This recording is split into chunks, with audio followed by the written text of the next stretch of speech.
Programa Light News aqui na Transamérica Light 95.1. Virada de página agora, com o engenheiro mecânico e escritor Gilmar Lima. Gilmar, bom dia, bem-vindo ao programa. Bom dia, é um prazer estar aqui.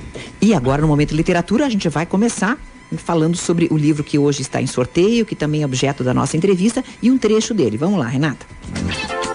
Light Literatura.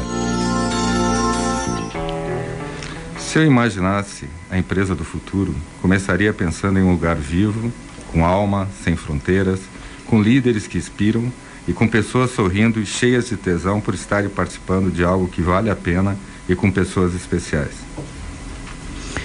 Esse é um pequeno trecho do livro Descobrindo Heróis, né? E que também está sendo sorteado hoje conosco. Ai, eu não aguento falar. Essa camiseta, como é que é essa camiseta desse teu livro que eu tô falando o tempo inteiro? Mais a camiseta do nosso convidado, parece que eu vou arrancar com a tua camiseta. Que camiseta é essa? A camiseta é do livro, está escrito Descobrindo Heróis. Né? E ela é bonita ou é daquelas tipo de vereador que a gente só usa para dormir? Não, ela é bonita. De vereador é ótimo. Você sabe, né? Tem, né? Tem umas camisetas, né? Eu tenho uma do Rubens Bueno até hoje, né? Então, tipo, não é vereador, mas enfim, né? É para usar para dormir, né, Maria Marta? Tem gente que não pode usar para dormir, a Renata usa, não pode. Então tá, vamos pronto, Descobrindo Heróis. Não, é bonita essa camiseta, é bonita. Descobrindo Heróis. Então tá valendo a camiseta. Bom, vamos lá. Gilmar, você ficou bem conhecido, né, aqui pela mídia toda, por ter feito um quadro do Fantástico, tal, Chefe Secreto, que é um quadro que eu já conhecia, porque na TV a cabo a gente já viu algumas vezes, né, nos quais você tem a chefia que de repente se veste de peão, etc e tal, ninguém percebe e está lá no meio trabalhando com as pessoas. Em primeiro lugar, como é que você foi parar lá? Bom, o Fantástico, a Globo comprou os direitos do Undercover Boss, né, que é um programa inglês, e escolheu 4 empresas para fazer o Chefe Secreto, que na época não tinha nome ainda, a gente não sabia o nome, era Chefe Oculto. E tipo assim, procuraram você do além? Não, aí que é interessante, foi uma coincidência, porque dos 4 chefes, um dos presidentes desistiu, só que o programa já estava sendo gravado. E a Globo já estava definido a data, e aí a produtora, que é a Amanda Prada, estava tomando café, muito preocupada, né? Porque tinha um a menos, tá? Um a menos, e eu saí naquele dia na Folha de São Paulo, né? Uma foto minha falando de expansão, que a empresa estava crescendo, né? E aí ela disse, olha, gostei esse aqui pode ser o novo chefe secreto. Tomando café e vendo tua foto no jornal. Então é muita coincidência. E aí ela entrou em contato com a assessoria de imprensa, que me ligou. Era janeiro, nunca me esqueço, 10 horas da manhã, e ele me ligou e disse, Gilmar, tem uma oportunidade, eu não sei se tu vai aceitar. Não, pode falar, o que é? Não, a Globo ligou, programa do Fantástico, é assim, é o Undercover, tipo o Undercover Boss. E disse, não, que legal, vai ser bacana para a empresa, né, para os profissionais. Uma visibilidade maior, claro. Então eu topo. Aí ele achou assim, ele ficou um pouco em silêncio, né, e achou estranho, ele topou muito rápido. Mas aí na hora que eu desliguei o telefone, eu pensei, e a minha exposição, né? Então eu disse, eu estou ferrado, né? Foi o primeiro pensamento. Mas foi uma experiência única, foi maravilhoso, quer dizer, eu adorei participar. E você fingiu ser quem você não era, isso, mais ou menos? Eu fingi ser o que eu não era, mas eu escolhi algumas coisas para mim não ter problema, né? Por exemplo, o nome, eu queria, porque vai que me chamem, sei lá, se meu nome era Paulo, eu não ia olhar. Então, assim, eu criei David, que era um apelido de infância e pouca gente sabia. Ah, que era uma coisa que pelo menos se você se chamasse, você viraria. Entendi. Então, o sobrenome também. Gilmar e David, desculpe. Gilmar e David, porque é Gilmar da vida? Não, é porque eu participei uma vez de um bloco que a gente tinha que botar um nome em inglês. Aí o nome dele ficava Gilmore, e tem o David Gilmour. David Gilmour, meu Deus do céu. Vem lá de Nossa, veio lá de... Você foi no show dele falando nisso na pedreira? Não, foi bom? Voltando. Aí tá, aí você adquiriu um nome diferente. Mas e a tua cara, desculpa? Aí que foi assim, a cara tudo bem, o maior problema foi a peruca, que foi uma coisa que era permanente, eu fiquei 5 dias com a peruca apertando a cabeça. O que é aquele interlace? É muito ruim, né? Aquilo me doeu muito a cabeça, eles disseram que era normal, eu passei os 5 dias com dor de cabeça. Mas que bom, assim você vê como a mulher sofre, né? Usando aplique, essas coisas, né? Eu descobri o tic-tac, eu não sabia, eu achava que tic-tac era bala, e aquilo entrou na minha cabeça. Então, que negocinho? Mas então não era permanente com tic-tac, mas você dormiu? Não, ela era, além de ter o tic-tac, ela era costurada aqui junto. Então eu tive que tirar, tive que chamar uma pessoa para isso no 4º dia, né? Porque a minha cabeça eu não conseguia mais fazer o programa. E aí eu tive... Homem, não tá acostumado com nada, né? E aí foi o sofrimento que valeu a pena, mas foi e aí Outra era a lente de contato também, que eu tive dificuldade, tinha dia que eu levava 2 minutos para botar a lente de contato, tem dia que eu levava 1 hora, então eu tinha que acordar antes para poder fazer. A prótese dentária também era complicada, eu tinha dificuldade de falar. E uma coisa interessante é os detalhes, eles são muito assim, a equipe toda, né? Então eu tenho uma característica que quando eu fico bravo, a minha sobrancelha levanta. Então eles tiraram parte da minha sobrancelha, né? Então, uma por uma, e eu entendi mais ainda como as mulheres sofrem. Mas se tivesse posto Botox também parava, que também era legal, aí parava na hora. O pessoal não tá... Não pensou, né? Não. E daí, continue. Não, e aí foi isso. Fez um design de sobrancelha. Fez um design de sobrancelha. Eu cheguei, uma coisa interessante, como é que ficou isso, né? Eu cheguei a primeira viagem que eu fiz de avião, porque eu fui para várias unidades. Aí eu cheguei no aeroporto, desci e filmagem, mas ninguém sabia que era a Globo, né? Porque não tinha nenhuma identificação, era uma equipe de filmagem, que era Steve Jobs, eles chamavam, criaram um nome, né? E aí eu cheguei e o pessoal viu, era filmando dentro do avião, fora, na saída, e uma pessoa olhou e disse assim, pro rapaz do áudio da Globo, disse assim, é Big Brother? Aí o cara disse, que Big Brother? É filho do Calbi. O Calbi Peixoto, aí ficou, né? Aí a Globo usou depois como Calbi Peixoto, mas... Que você era filho do Calbi. E o Calbino, que não tem filho nenhum, né? Que deve ser sensacional isso. Nunca casou, vai ficar até ofendido com você, né? Bom, passada essa experiência, né? Você se desculpou depois com as pessoas que você enganou? Eu acho que todos estavam felizes, né, com isso. Eu tive um problema só com uma profissional, né, que ela foi muito dura com o David, né, porque assim, a gente assumiu o personagem, eu criei o personagem, eu fiquei 7 dias como personagem. Você era um funcionário competente ou incompetente? Eu acho que era mais para incompetente. Daí então tomou uma dura, mereceu, né? Não, mas foi uma dura que não merecia. Da maneira que foi, porque pode dar dura, isso que eu brigo muito, né? Porque quando eu falo muito em uma gestão mais humana, as pessoas, ou um chefe mais sensível, confundem com um chefe bonzinho. E o líder tem que desenvolver pessoas, não é ser bonzinho. Mas tem que ter com respeito, né? Tem que ter cuidado. E o que ela não teve comigo foi cuidado. Ela foi até muito grossa, né? Então, para uma pessoa que está entrando, que é o primeiro dia de trabalho, que está desempregada há 6 meses, porque essa é a história do David, era essa, né? Então isso, mas passou, conversei muito com ela, também culpa nossa de não ter, isso eu me dei conta que de repente a gente não está preparando bem as pessoas para receber um novo profissional, né? Então, mas foi assim, o que eu tive, a gente conversou muito, as outras pessoas também, mas estavam todo muito, muito felizes, até porque ficaram muito tempo comigo, né? Então, por exemplo, teve um senhor, que é o seu Ailton, que durante a entrevista ele disse assim, ele começou a chorar, disse, por que está chorando? Porque tu ganhou o prêmio? Ele disse assim, não, porque eu fiquei 8 horas com o presidente me ouvindo, o Gilmar me ouviu, o homem me ouviu, ele ficou 8 horas, aí eu me dei conta que eu ouvia pouco ele, né? Então, assim, porque eu estava sempre com ele, vinha me contar, ele queria me contar como é que estava o trabalho dele, e ele dizia, não, tá bom, que legal, tal, porque eu confiava nele, não, tá ótimo. Mas eu vi, isso foi uma coisa que ele conhecia você bem de perto, esse senhor, mas ele não reconheceu você disfarçado. Ele trabalhou comigo 20 anos. Nossa. E ele não me reconheceu e essa era a emoção dele, né? Ele disse, olha, eu fiquei 20 anos trabalhando com ele, ele me ouviu muito pouco, porque eu queria conversar, e nesse dia ele ficou 8 horas comigo conversando e me ouvindo. Então isso para mim doeu, foi uma coisa que me pegou. O que você aprendeu, afinal de contas, de tudo isso, Gilmar? Resultou num livro? Você já tinha escrito esse livro antes? Que tipo de gestão você passou a fazer no momento em que você passou a ter contato maior com os funcionários de uma empresa maior? Primeiro, eu sempre tive uma relação muito próxima, né, ao chão de fábrica, com as pessoas de todos os níveis, né? Mas uma coisa que eu descobri também, que eu achava que ia ser muito parecido com o que eu tinha, é totalmente diferente, né? Porque uma coisa é eu estar lá falando com eles, conversando com eles como diretor da empresa, como líder principal da empresa, e outra é eu estar do lado como um colega deles, né? Então isso é uma coisa totalmente diferente, porque eles me falavam, eles tinham abertura, eu achava assim, como é que eu ia tirar uma história, né, se eu não conhecia? E eles falam, né?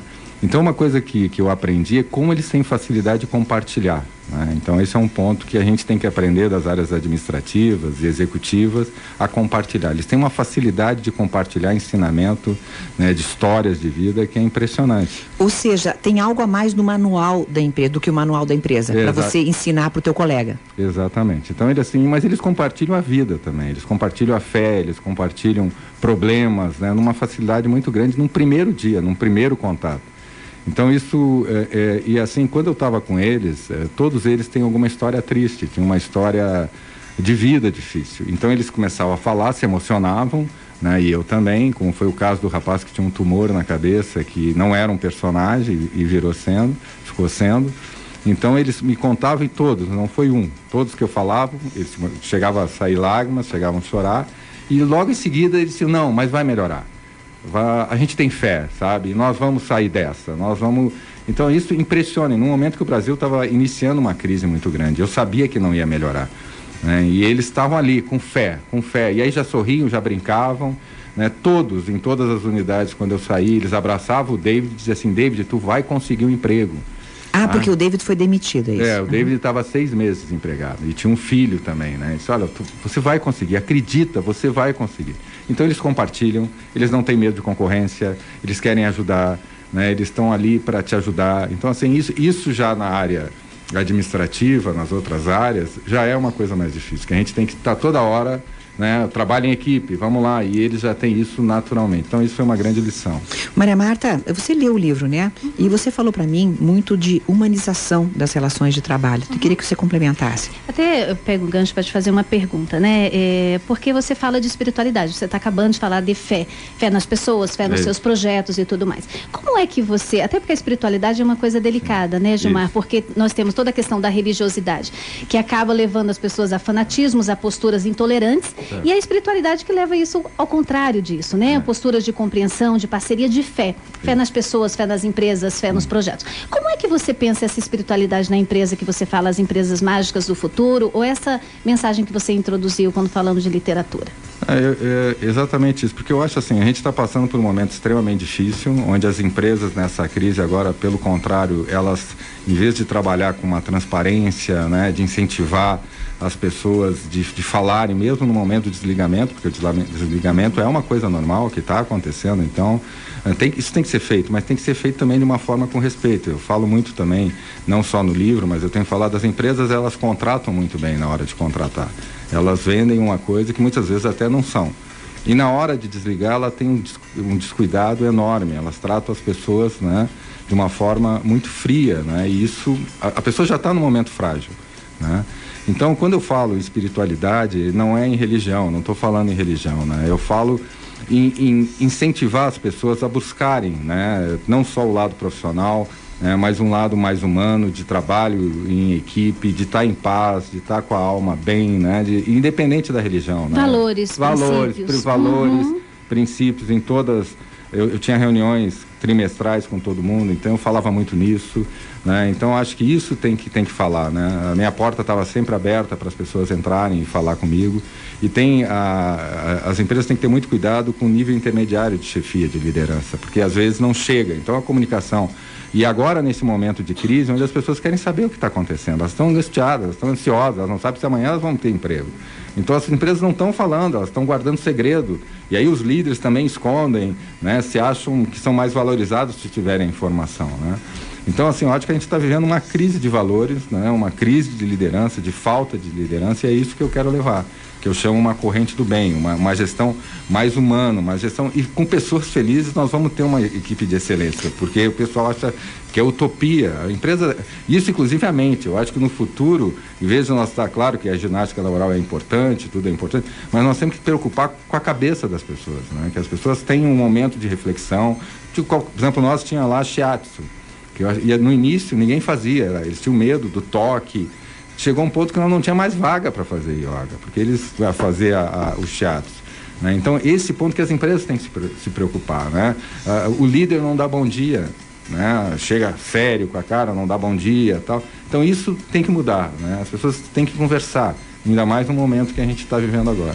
Bom, você fala em crise, eu queria saber o seguinte, na tua vida pessoal, você já teve empresas que também foram mal financeiramente? Como é que você lidou com isso? Eu já tive até 2014, a própria empresa que eu estava teve crise, né? Porque ela trabalhava com o governo, e todo mundo que trabalhava com o governo, né, depois, nos últimos tempos, teve muita dificuldade, porque cortaram o orçamento, então tinha contratos, então isso é um momento muito complicado, mas aí que eu falo sempre, a transparência, né? Tu falar de frente, e o líder, e não adianta, o pessoal me pergunta, não, mas aí eu vou lá na frente e falo. Mas se não falar de coração, não tem jeito. Então, assim, eu brinco sempre e falo isso nas minhas palestras. Tem 3 coisas que a gente não engana. Primeiro, criança, tu não engana a criança. Se tu chegar perto e tu não ser bom, ela chora. Ela não vai no teu colo. Cachorro, ele vai latir se tu não é bom. E pessoas de fábrica. Se tu não for lá pra frente e falar a verdade, falar com o coração, naquilo que tu acredita, eles não vão acreditar. E eles vão sair mais preocupados ainda. Então os líderes têm que buscar líderes, é isso que eu falo, tem que buscar líder com esse perfil de pessoas. Nós temos que sair dessa fase que tudo é normal, que a corrupção é normal, que tudo é normal. Quer dizer, a gente precisa realmente de líderes que inspiram as pessoas, que as pessoas acreditem, para elas lutarem por alguma coisa, ainda mais numa época de crise. Se tu não acreditar no teu líder, tu vai entrar em ansiedade, tu vai ficar doente, vai ser afastado e vai desistir. E esse é um momento exatamente de união e todo mundo vai ter que lutar, inclusive o próprio líder, e dar exemplo, né? Uma ouvinte não se identifica e diz o seguinte: estou encantada com a entrevista, fiz mestrado em bioética e fiz uma disciplina de humanização na saúde. Trabalho em hospital e sempre atuei nessa área. Preocupo-me muito com o modo como as pessoas chefes resolvem as situações. Sempre pode endurecer sem perder a ternura. Exatamente, eu acabei de falar isso, né, agora, e exatamente, ela tem toda a razão, porque a gente pode ter, porque de novo, é o que eu falo, a missão do líder é transmitir valores. Então, muitas vezes a gente tem que ser dura, a gente tem que ser, mas a forma que é, a pessoa tem que saber por que ela está sendo corrigida, não é simplesmente dizer, olha, tu está errado, tem que explicar por que você está errado, né? Tem que falar, e eles se importam muito com isso. É aquele rapaz que disse, olha, eu fiquei 8 horas conversando com ele. Isso foi uma coisa que eu disse, a partir de agora, eu tenho que ter mais tempo. Quer dizer, você vai dedicar mais tempo para as relações humanas. Porque assim, a gente acha também, tem essa coisa que o executivo é aquele que está sempre ocupado, tem 2, 3 telefones e está ocupado toda hora, não tem tempo, não posso, vou ver minha agenda. Né? Esse executivo tem 2 coisas. Ou ele executado, né? Ou ele é mal organizado, ele não tem, ou ele tem uma equipe ruim. Ele não delega, ele centraliza. Então isso que tem que mudar também, porque a gente tem que viver. O líder tem que viver. Ele vivendo, ele vai ser mais criativo, ele vai ouvir as pessoas e vai ter uma gestão melhor. Eu ia falar uma coisa, Maria, você está falando da humanidade, mas a gente está vivendo uma época também que é uma outra crise, Gilmar, que é excesso de ego. O ego está crescente nas organizações, nas preparações, né? Então, assim, todos vendendo imagem de si miraculosa e tudo mais, né? E como que fica a humildade até para as pessoas escutarem os outros? Porque cada um quer aparecer um pouco mais, né? Então, por um lado, o marketing pessoal ganhou uma extensão absurda e, ao mesmo tempo, tem se falado de vazios. Pessoas que vão ficando cada vez mais vazias, pessoas que vendem realmente seu currículo para entrar numa empresa fantástica, eles são incríveis, mas no decorrer do processo aquilo é uma retórica, mas não tem esse conteúdo, essa humanidade, essa integridade. Isso a gente tem ouvido bastante e que tem gerado até problemas em gerações, né, mais maduros e mais jovens. Como que lida com esse conflito? Na realidade, o ego já vem há anos, né? Já é um problema em todos os setores, no esporte, em tudo, né? Então, isso é uma coisa que a gente tem que cuidar, mas isso está muito, eu falo sempre, está muito na estratégia, no posicionamento da empresa.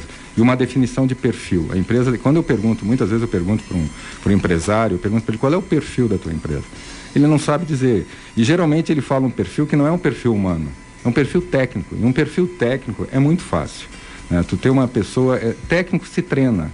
Né? Uma pessoa humana não se treina. Isso é valores que vêm, é educação, vem de berço isso. Né? Então, tem que se buscar pessoas, e não só o líder. O líder, ele tem que criar uma equipe com um perfil, né, de pessoas assim, que sejam arrojadas, inquietas, mas que também saibam ouvir, né? Que sejam pessoas humildes, porque é aquilo que eu falei, isso a fábrica ensina. Eles são humildes o tempo todo, até às vezes demais. E é isso que a gente tem que aprender.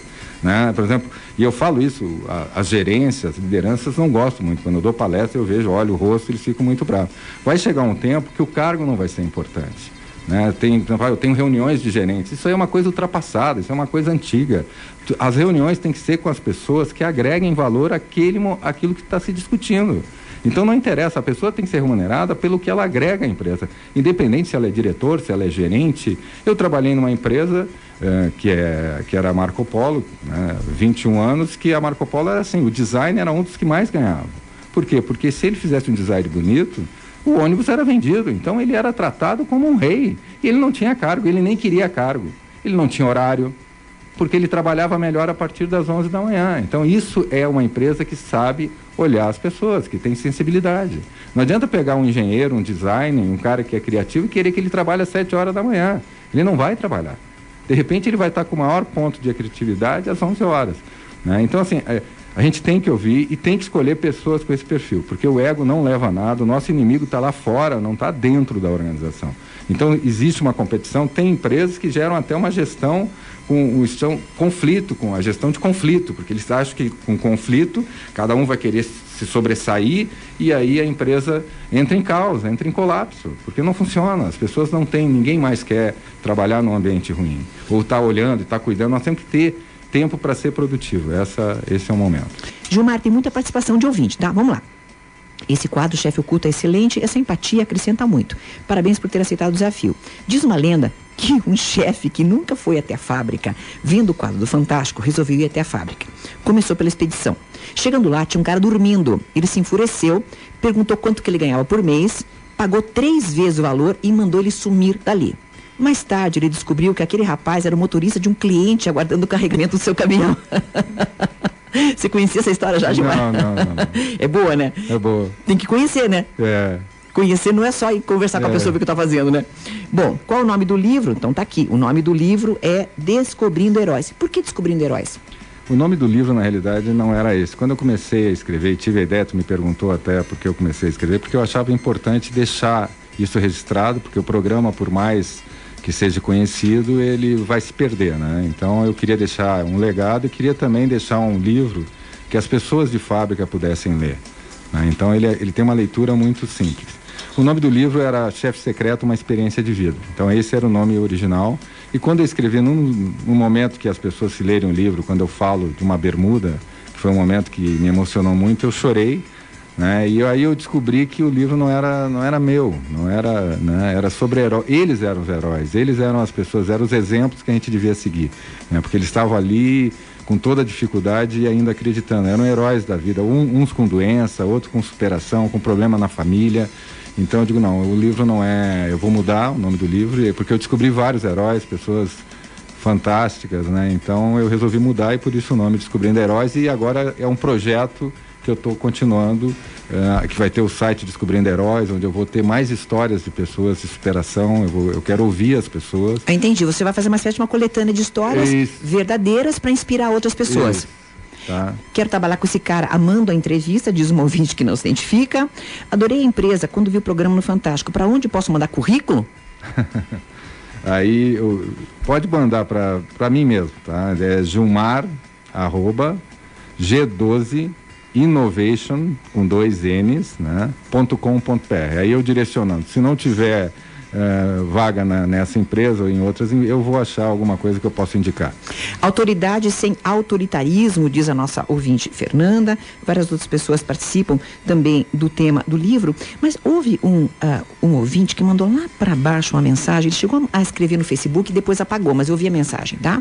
E agora ele mandou também no WhatsApp. Eu não vou identificá-lo, né? Mas ele disse que trabalhou nessa empresa, né? E ele parece que tem um certo ressentimento. Eu quero que você fale então também sobre às vezes a gente tentar agradar e não agradar tanto, né? Eu acho que isso faz parte, né? Eu acho que pessoas, eu digo a unanimidade, ela é burra, né? Então eu acho que tudo, eu respeito, né? Eu só acho que as pessoas, a forma que elas fazem tem que ser mais transparentes, né? Eu estou à disposição, eu tenho meu e-mail, tenho meu telefone. Se tiver algum ressentimento, fala. Aquilo que eu falei, a empresa passou por uma crise muito difícil, né? Em função do próprio governo. Então, assim, eu acho que a gente tentou fazer o melhor e tenta fazer sempre o melhor, mas não agrada a todo mundo. Isso faz parte e é difícil. Nós estamos passando um momento complicado, onde, de novo, o importante é ter transparência. E como se faz a escolha de Sofia para dispensar pessoas? Escolha de Sofia que eu digo porque às vezes você tem 2 pessoas em condições parecidas, mas a empresa, por exemplo, só pode manter uma. Eu acho assim, essa pergunta eu acho muito interessante, porque as empresas estão errando exatamente nisso, né? Primeiro, a gente tem que avaliar a importância de cada pessoa, né? Porque tu tem que decidir quais são as pessoas que tu tem que reter, que tu não pode perder, porque estrategicamente elas vão fazer a diferença no teu concorrente, né, no mercado, ou são pessoas extremamente comprometidas que você sabe que pode contar com elas para sempre. Isso numa empresa sempre tem pessoas que estão mais comprometidas e outras não, que estão lá somente pelo salário. E hoje as empresas precisam de gente apaixonada. né? Gente que realmente acredite na empresa. Então, esse é um critério. Outra também é saber tem que olhar se tem família, se tem filho, se existe casal. De repente, às vezes, as empresas dispensam os dois, acabam com a renda da família. Né? Então, isso quer dizer, uma observação que o RH pode fazer. Tem coisa simples. Mas isso é simples e não estão fazendo, mas é simples. E outra é realmente saber a importância e o valor estratégico de cada profissional. A partir do momento em que eu faço uma escolha, como é que eu aviso da melhor maneira possível um funcionário? Você deve, claro, ter visto aquele filme em que o personagem principal viaja muito, etc. e tal, sabe que tem um monte de milhas, agora não lembro o nome do filme, né? Chegadas e partidas, ou antes e partidas, sei lá como é que é o nome, né? Mas em que ele é especialista em mandar pessoas embora. Isso. E inclusive o novo especialista que quer entrar no lugar dele tem uma nova técnica, você mandar por Skype, que seria mais fácil ainda, ou seja, já tem uma pessoa contratada para ir lá dar um tapinha nas costas e mandar você embora. Aí, que já é terceirizado, que já é uma coisa meio horrorosa, né? Mas aí eles querem terceirizar a terceirização, né? No filme eles querem colocar por Skype, né? Exatamente. Tá, você dá alguma dica para você dar essa notícia para alguma pessoa? Aquilo que eu falei no início, as empresas são excelentes na hora de contratar e são péssimas na hora de desligar, né? É importante primeiro chamar a pessoa, mostrar para ela a importância dela nesse período, o momento que a empresa está passando, ser transparente, dizer, olha, está acontecendo porque eu tenho que fazer isso, eu tenho que fazer essa escolha ou o barco vai afundar. Então eu estou tendo que escolher. Agora amanhã, se ele é um bom profissional, amanhã a gente pode realmente te trazer de volta, mas agora eu tenho que fazer isso, eu vou te indicar isso, tem que conversar, as pessoas querem ouvir, elas querem falar. Né? Talvez esse rapaz que falou talvez na hora que ele saiu não teve essa conversa com ele, não foi bem explicado para ele, porque às vezes as pessoas entendem errado, né? Então elas falam coisas que elas não sabem, que elas não conhecem. Ser humano é ser claro, então. É ser claro, e assim, eu acho que isso é outra coisa, eu falo isso muito para os empresários e para os executivos. Se vocês não são humanos, pensem o seguinte, na hora que eu desligo uma pessoa, essa pessoa que eu estou desligando, amanhã pode ser meu cliente, a história que a ouvinte falou, pode ser meu cliente, ele pode ser uma pessoa que cresça e seja um cara que decida uma compra do meu produto, pode ser o futuro cara que vai especificar meu produto. Então eu disse para ele, se vocês não são humanos, sejam inteligentes. Eu entendi, ou seja, se não for por bondade, que seja por interesse, mas faça a coisa bem feita, é isso? E trate bem as pessoas, esse é o objetivo. Eu me despeço agora do programa Light News, me despeço também do nosso convidado, infelizmente, né, porque renderia muito mais essa nossa entrevista. Gilmar Lima está conosco, engenheiro mecânico, CEO da G12 Innovation, é exatamente assim que a gente fala, né? Isso, perfeito. G12 Innovation, e é lá que você também encontra as informações sobre ele. Muito obrigada por estar conosco, viu, Gilmar? E parabéns pelo livro e por essa iniciativa de humanizar algo que às vezes está tão desumanizado, que são as relações de trabalho, né? Obrigado, prazer em te conhecer, foi ótimo estar aqui, um beijo no coração de todos que estão ouvindo.